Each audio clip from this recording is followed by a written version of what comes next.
नमस्कार दोस्तों, मैं अरविंद मिश्रा, प्रवक्ता श्री शक्ति डिग्री कॉलेज।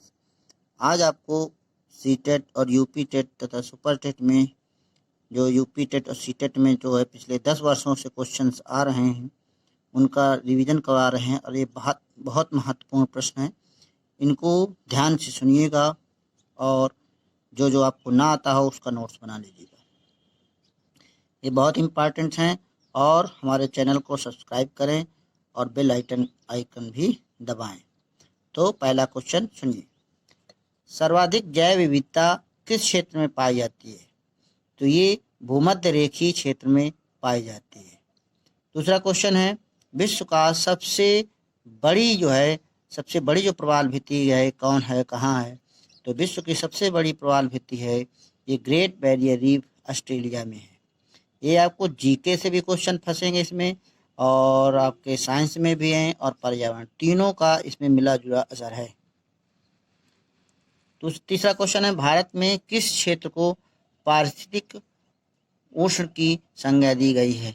तो पारिस्थितिक उष्ण यहाँ पर पश्चिमी घाट में हमेशा बना रहता है, इसलिए इसको पारिस्थितिक उष्ण की संज्ञा दी गई है। चौथा क्वेश्चन है, नोकरेक जीवमंडल किस राज्य में स्थित है? तो ये मेघालय राज्य में स्थित है। अगला क्वेश्चन है, डॉक्टर सलीम अली किस क्षेत्र से संबंधित हैं?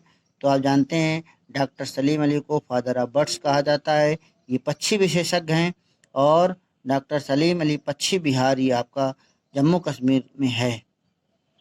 अगला क्वेश्चन है, जैव विविधता के विनाश के कारणों में सबसे ज़्यादा मुख्य कौन है? तो सबसे ज़्यादा इसका है कि जो उनका प्राकृतिक आवास है उसको नष्ट किया जा रहा है, उसका विनाश किया जा रहा है। अगला क्वेश्चन है, हॉट स्पॉट की अवधारणा के प्रतिपादक कौन थे? तो ये हॉट स्पॉट नॉर्मन मेयर थे जो 1988 में। तो हॉट स्पॉट ये आप जान रहे हैं कोरोना वाला हॉट स्पॉट नहीं है, ये जो आपका जितने सारे वन प्रदेश हैं वन प्रदेशों को वनस्पति विज्ञान पर्यावरण में हॉट स्पॉट कहा जाता है।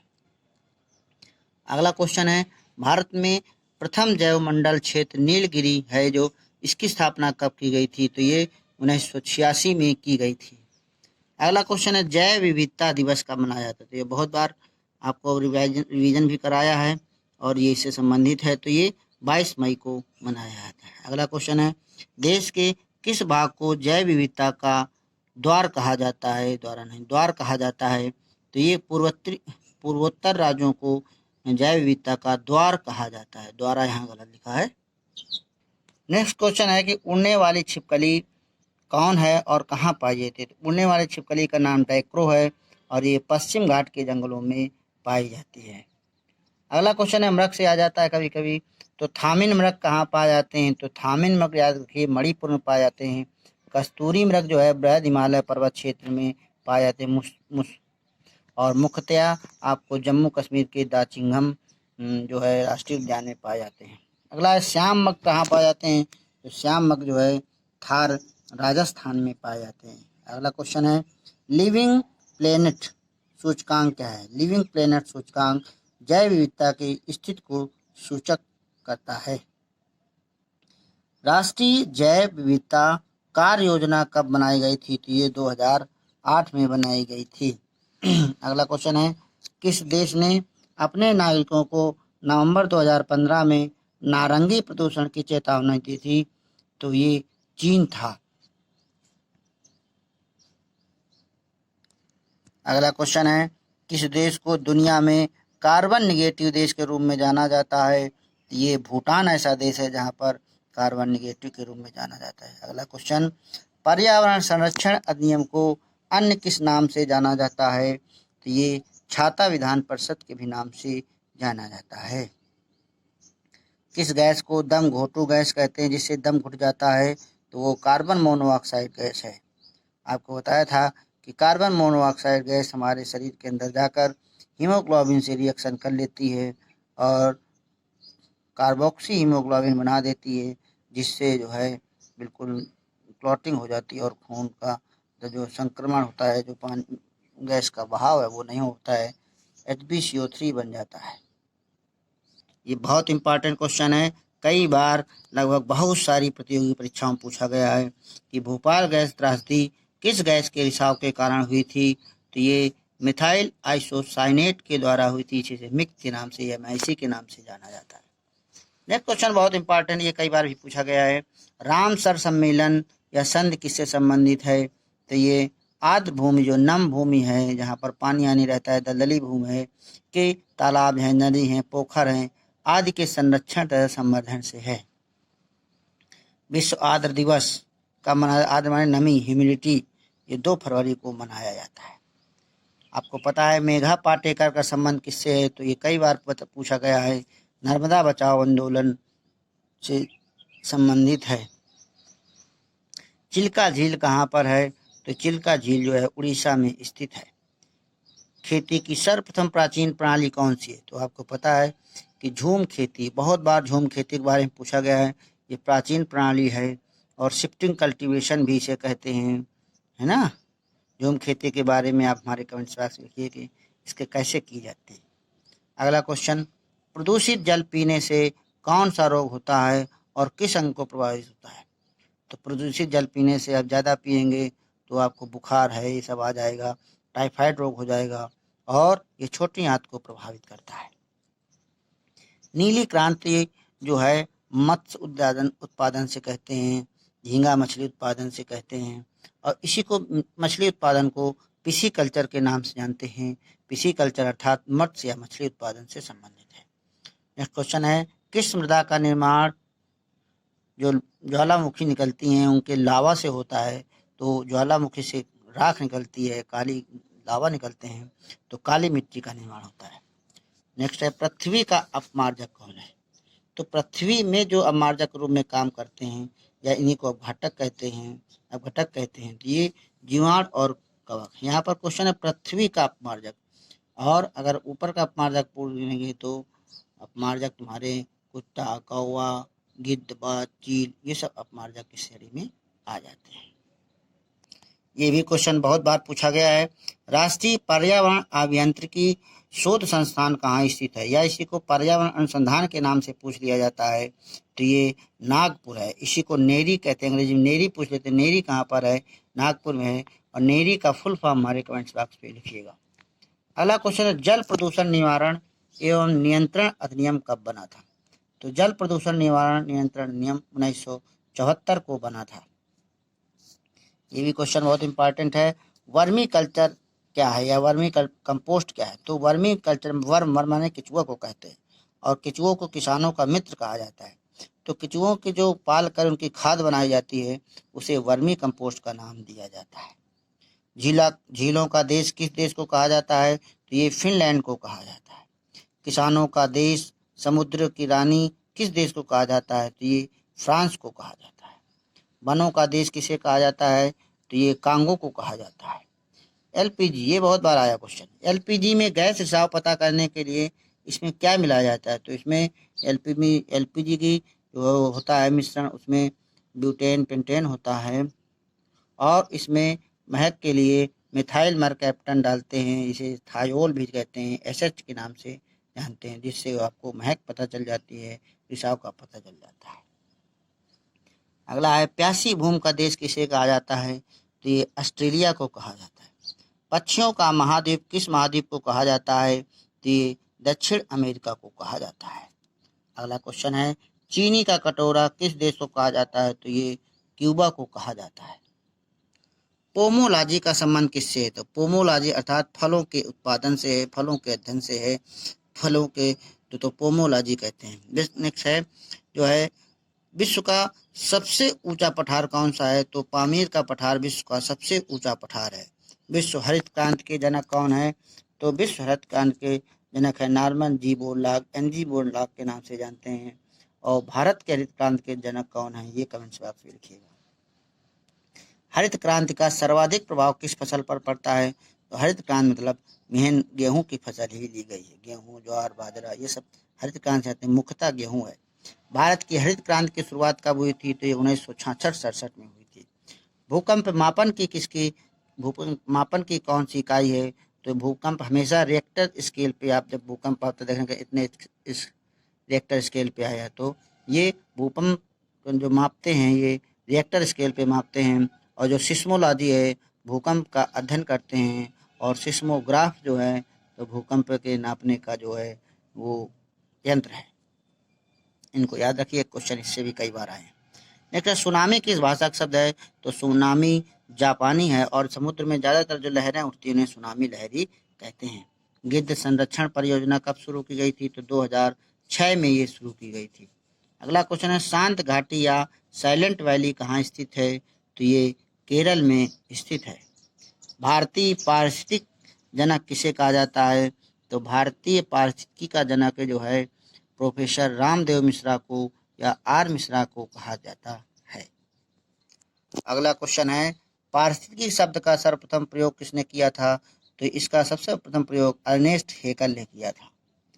अगला क्वेश्चन है, जो ऊर्जा का 10% नियम होता है, ऊर्जा का 10% नियम किसने दिया था? तो इसे लिंडेमान ने या लैंडमैन ने, कुछ भी आप देखें प्रोनाउंसिएशन हो सकता है, तो लिंडमैन भी कहते हैं, ने दिया था। 10% नियम क्या होता है कि जो सूर्य से ऊर्जा है ये पौधे 100% लेते हैं, उसके बाद प्राथमिक उपभोक्ता में 10% जाती है, सेकेंडरी उपभोक्ता में 10% जाती है, मतलब हर 100 का 10, फिर 10 का 1, 10 का 0.1, इस प्रकार से अगली पीढ़ी में चली जाती है। तो ऊर्जा का ये पिरामिड बनता है। ऊर्जा के पिरामिड हमेशा सीधा बनता है, याद रखना, ये कई बार पेपर में आया है।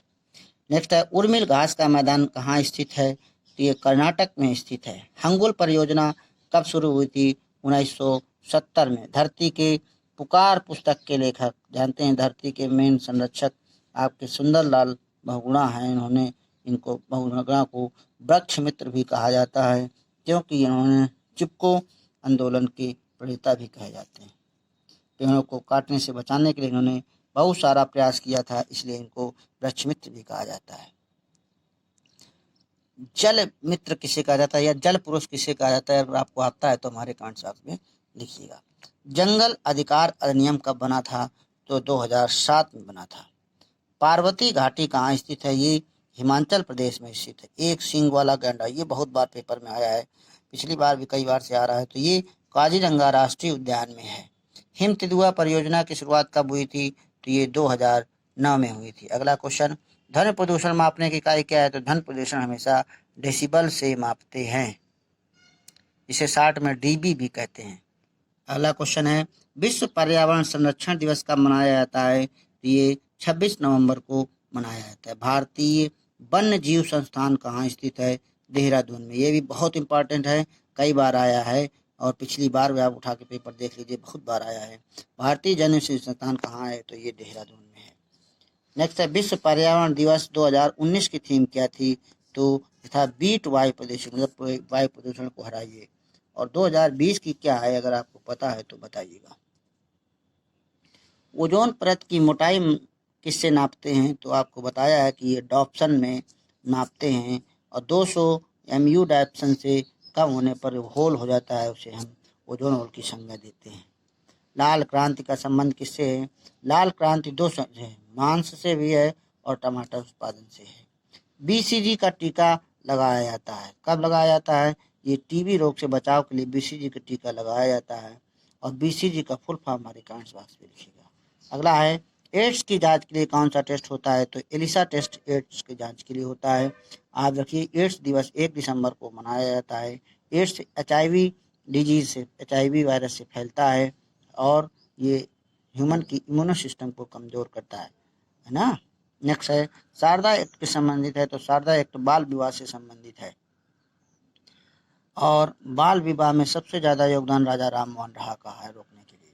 कच्चे फलों को पकाने के लिए किस हार्मोन का प्रयोग किया जाता है? तो ये एथिलीन हार्मोन का प्रयोग किया जाता है। नागोया प्रोटोकॉल किससे संबंधित है? तो ये भी जैव विविधता से संबंधित है, याद रखिएगा, बहुत इंपॉर्टेंट क्वेश्चन है। काराकोरम दर्रा कहाँ स्थित है? तो काराकोरम दर्रा जो है आपका जम्मू कश्मीर में स्थित है। माजुली द्वीप किस नदी पर स्थित है? तो माजुली द्वीप आपको ब्रह्मपुत्र नदी पर स्थित है। भूमध्य रेखा को 2 बार काटने वाली कौन सी नदी है?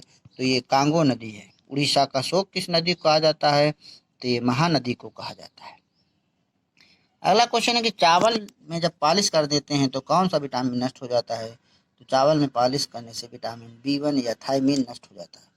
प्लेग होता है, प्लेग से जो कौन सा अंग प्रभावित होता है, तो प्लेग फेफड़ा से होता है। जिस प्रकार इस समय कोरोना चल रहा है, तो आज से लगभग 30-40 वर्ष पहले प्लेग एक महामारी फैली थी, जिसमें गांव के गांव बिल्कुल नष्ट हो गए थे। ये चूहों के पिस्सू वायरस से होता था, पिस्सू से। नेक्स्ट है धुआं से आँख में जलन किसके कारण होती है? तो धुआं जो होता है, तो धुआं में नाइट्रिक ऑक्साइड होता है, जिससे आँख में जलन होती है। भूरी क्रांति किससे संबंधित है? तो भूरी क्रांति यहाँ पर उर्वरक उत्पादन से संबंधित है। नेक्स्ट है किस महाद्वीप में एक भी ज्वालामुखी नहीं है? तो ये ऑस्ट्रेलिया ऐसा महाद्वीप है जहाँ एक भी ज्वालामुखी नहीं है। भारत के किस राज्य में सर्वाधिक भूस्खलन की घटनाएं होती हैं? तो सर्वाधिक भूस्खलन घटनाएं हिमाचल क्षेत्र में होती है, हिमालय क्षेत्र में होती है। गोल क्रांति किससे संबंधित है? तो गोल क्रांति आलू उत्पादन से संबंधित है। अगला क्वेश्चन है श्वेत क्रांति के जनक। श्वेत क्रांति के जनक हैं वर्गीज कुरियन, और श्वेत क्रांति दूध से लिया जाता है। दूध का उत्पादन श्वेत क्रांति कहलाता है। विश्व का सबसे ऊंचा ज्वालामुखी कौन सा है? तो विश्व का सबसे ज्वालामुखी कीटोपैक्सी है, और ये इंडीज में पाया जाता है। दक्षिण एशिया का एकमात्र सक्रिय ज्वालामुखी कौन सा है? तो ये वैरन है, और ये अंडमान द्वीप समूह में पाया जाता है। माउंट एवरेस्ट को नेपाल में किस नाम से जाना जाता है? तो माउंट एवरेस्ट को नेपाल में सागर माथा के नाम से जाना जाता है। अगला क्वेश्चन है भारतीय जीवाश्म वनस्पति विज्ञान के जनक कौन हैं? तो आप जानते हैं भारतीय जीवाश्म वनस्पति विज्ञान के जनक डॉक्टर बीरबल साहनी है। आपको पता है doctor Birbal Sahni institute of palaeontology, ये लखनऊ में स्थित है। तो यहाँ पर जीवाश्मों का जो अवशेष हैं उनका अध्ययन किया जाता है। अमृत क्रांति किससे संबंधित है? तो अमृत क्रांति नदी जोड़ो परियोजना से संबंधित है, सारी नदी को जोड़ने की। कौन सी गैस ग्लोबल वार्मिंग या ग्रीन हाउस के लिए जिम्मेदार है? तो ये सबसे ज़्यादा जिम्मेदार जो है कार्बन डाइऑक्साइड ही जिम्मेदारी, CO2, और CO2 के कारण ही पृथ्वी का तापमान बढ़ रहा है। अगला क्वेश्चन है विटामिन की खोज किससे संबंधित है? तो विटामिन की खोज हॉपकिंस ने की थी 1912 में। नेक्स्ट है सभी अनाजों में सर्वाधिक कार्बोहाइड्रेट किसमें पाया जाता है? तो चावल ऐसा है जिसमें सर्वाधिक कार्बोहाइड्रेट पाया जाता है। अगला क्वेश्चन है भारत में परिवहन संरक्षण अधिनियम कब बना था? तो ये 1986 में बना था। रॉकेट्समैन ऑफ इंडिया किसे कहते हैं? तो कैलाश वी सिवान को कहते हैं। अभी आपको पता है कि चंद्रयान बनाया गया था 2, ये असफल हो गया था, तो इसी के मुख्य सिवान जी थे। ग्रीन मफलर किससे संबंधित है? तो ग्रीन मफलर ध्वनि प्रदूषण से संबंधित है। इसरो की स्थापना कब हुई थी और कहाँ पर है? तो इसरो की स्थापना 1969 में हुई थी, और ये बेंगलुरु में है। संसार में सर्वाधिक वर्षा वाला स्थान कौन सा है? तो ये मानसरोवर कहलाता है। संविधान का कौन सा अनुच्छेद पर्यावरण संरक्षण को प्रत्येक नागरिक के कर्तव्य के रूप में पहचान कराता है? तो ये अनुच्छेद 51A है। नेक्स्ट क्वेश्चन है आपका स्वच्छ भारत अभियान की शुरुआत कब हुई थी? तो 2 अक्टूबर 2014 को नरेंद्र मोदी के द्वारा शुरुआत कराई गई थी। प्रोजेक्ट एलिफेंट कब शुरू हुआ था? तो ये 1992 में हुआ था। अर्थात प्रोजेक्ट जो एलिफेंट के संरक्षण की बात की गई थी, हाथी संरक्षण। मधुमक्खी पालन को क्या कहते हैं? इससे क्वेश्चन कई बार पूछ लेते हैं। मधुमक्खी पालन क्या कहते हैं? जैसे एपी कल्चर कहते हैं। रेशम पालन को क्या कहते हैं? सेरी कल्चर कहते हैं। तो इस प्रकार है ना, जैसे वर्मी कल्चर, केचुआ पालन को वर्मी कल्चर कहते हैं। तो ये आप लोग याद रखिएगा। और लास्ट क्वेश्चन है कि आर्कटिक मरुस्थल का दूसरा नाम क्या है? तो ये टुंड्रा आर्कटिक मरुस्थल कहलाता है। तो इस प्रकार आपके ये 100 प्रश्न बहुत धुआंधार रिवीजन हुए, जिसमें आपके जीके मिलेंगे, साइंस में मिलेंगे, पर्यावरण मिलेंगे। तीनों क्वेश्चनों का मिश्रण है, और ये हमारा पर्यावरण से संबंधित लगभग लास्ट वीडियो है। अब इसके बाद नहीं बनाएंगे, आपके सब्जेक्ट का बनाएंगे। और जिन लोगों ने चैनल को सब्सक्राइब नहीं किया, चैनल को सब्सक्राइब करें। बहुत बहुत थैंक यू, धन्यवाद, नमस्कार।